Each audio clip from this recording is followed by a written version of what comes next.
Bonjour, Joséphine et Martin. Vos cabanes sont magnifiques.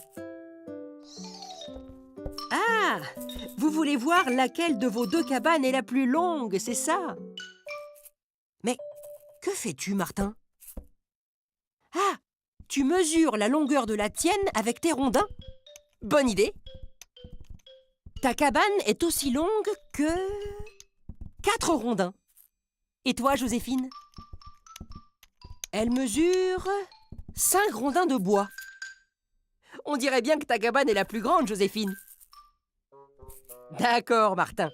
Tu veux mesurer ta cabane avec les rondins de Joséphine pendant que Joséphine mesure la sienne avec tes rondins. Pourquoi pas?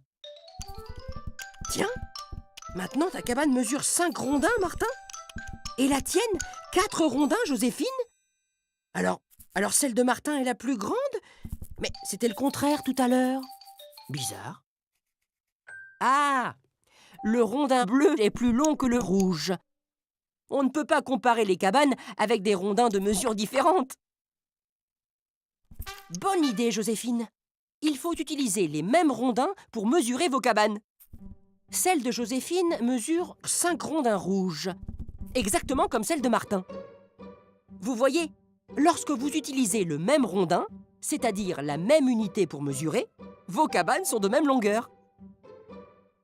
Ah, maintenant tu veux mesurer la hauteur? Mais tu n'as pas assez de rondins. Qu'est-ce que vous voulez faire, les lutins? Bien joué! Avec cette bande de papier graduée, plus besoin de manipuler des rondins.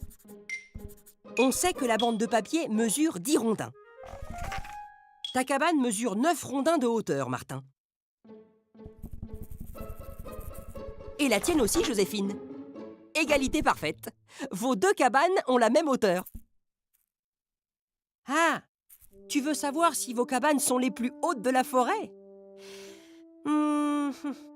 Dans le village voisin, les Farfadets utilisent la brique comme unité de mesure. Ça ne va pas être facile de comparer une mesure en rondin et une mesure en brique. C'est vrai, Joséphine.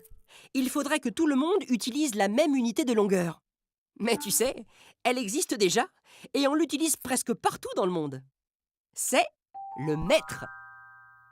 Et vos cabanes mesurent presque 1 mètre. Belle hauteur pour des lutins.